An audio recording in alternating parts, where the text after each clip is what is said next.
I'm a baby wavy. Goo goo gaga. The fuck is wrong with me? Another good action episode. I really thought I won't be doing another animation analysis after the last episode. This is probably the last one. I mean, if somehow an episode can surpass episode 16, then yeah. I really don't know how the staff is pulling this off. The level of spectacles that the team still pull off in a schedule this bad is crazy. Of course, the consistency is not the best in this episode, even if you had some of the most talented ADs, but the ambition is still there. This episode was directed and storyboarded by Tetsuya Akutsu, quite new to the industry. I've only directed a couple of episodes, like with Nier, episode 4, directed and storyboarded episode 2 and 9 of Engage Kiss, which is good considering that episode 9 was one of the highlights in the show. The storyboards are amazing. The amount of background animation and the usage of the 3D background, creating some dynamic shots. Also, there was a lot of cuts done in ones. I don't know how they can do this with a lot of scenes. Maybe they use a CG model for reference or just tracing it like what Dorian did in the previous episode. And the directing really nails some parts, like with the snow. It really reminds me of a certain scene that's going to be adapted soon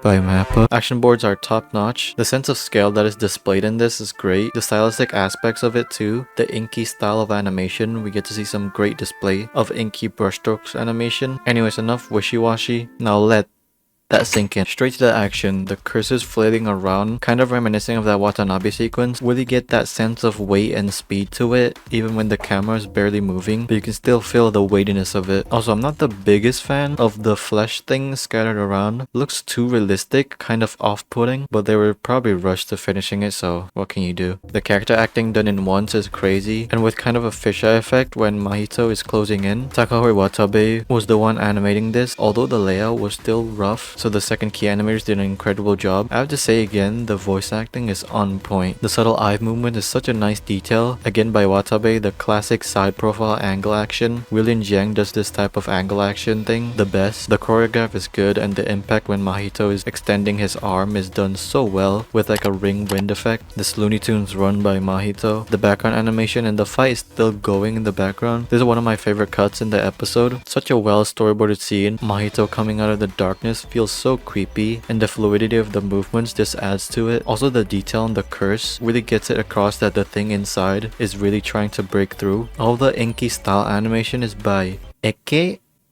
I'm sorry, I don't know. Such an interesting style. The fluid and clean transition really reminds me of an Eve music video. I mean, he did animate one recently. Nice drawings, I'm guessing it's Yajima. Goso sequence, some nice background animation. I do think this is a bit awkward, but the subtle hand movement struggling when Todo is trying to stand up. I still don't know how Goso is animating and storyboarding so much shit. He also has to overview the project itself. The camera tracking Mahito and the subtle camera shake on the hand-to-hand combat scene. People don't understand how important camera shake is if done right. It can really make a scene more impactful. Miso used this the most efficient way in his episode, or just in any anime episode he did. Some nice Haruto Kurosaki effects. I feel like he's been in every episode recently. His output is insane. Also, the coat hanger turning into like a UFO was cool. Some nice Kanada style lines and timing. I don't think BS Kim is a Kanada style animator. He animated 40 seconds of non-stop action. Again, the sense of scale displayed, the heavy wind effects, nice cuts done in twos at the beginning, then ones. Very Kiro style. The debris work and Itadori skating around with some Kanada style lines. The storyboards did a good job making the scene flow well. Nice subtle hair and character acting. The dropkick impact was there. Also, Itadori was just blobs, just to give that speed. Nice background animation again by Watabe. Hey look guys, Tanaka did some corrections.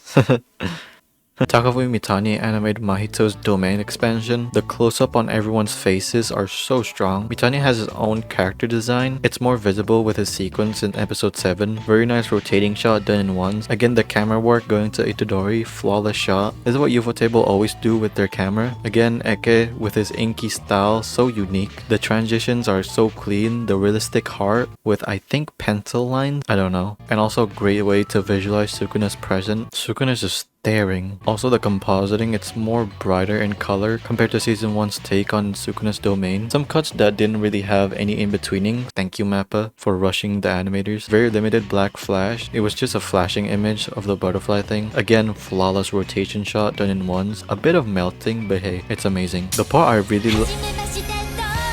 what the fuck? My favorite tweet on Todo is that Todo got the rawest autism I've ever seen.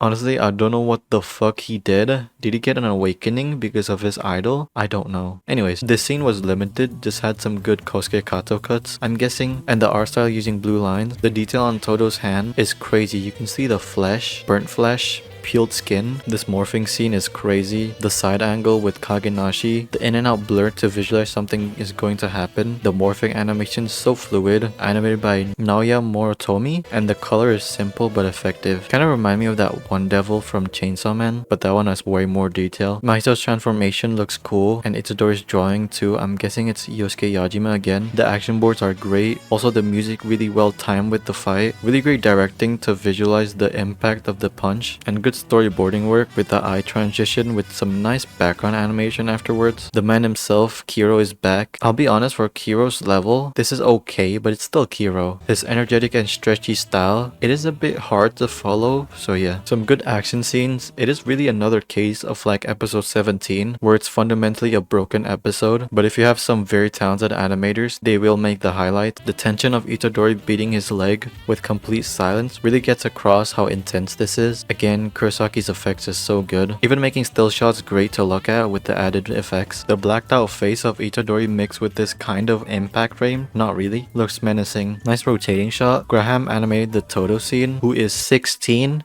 You guys didn't hear me? 16. 16.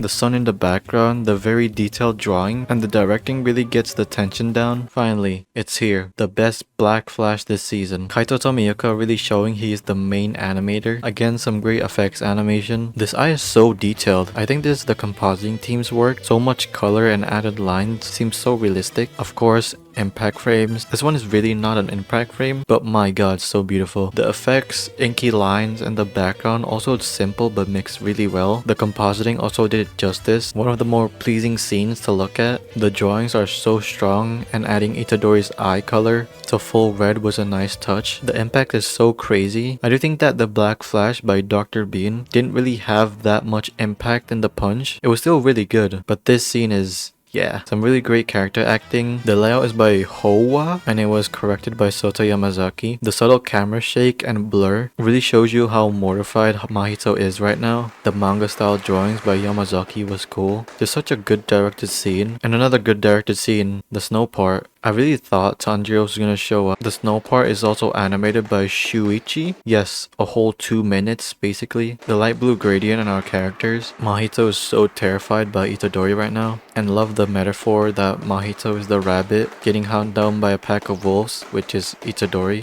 The drawings were inconsistent but had more strong drawings in the scene. Love when Mahito threw a snowball, everything just went back for a bit, and the subtle eye movement makes Itadori so scary. The voice acting again too really sells the moment. And that's probably it. It's really amazing that these animators are consistently making very good episodes. I really didn't have any hope after episode 17, but the team still put it through. And yeah, if you guys like this video, leave a like. If you hate it, leave a like. Comment down below what are your thoughts about the episode. And yeah, hope you guys enjoyed this video. See you guys next time.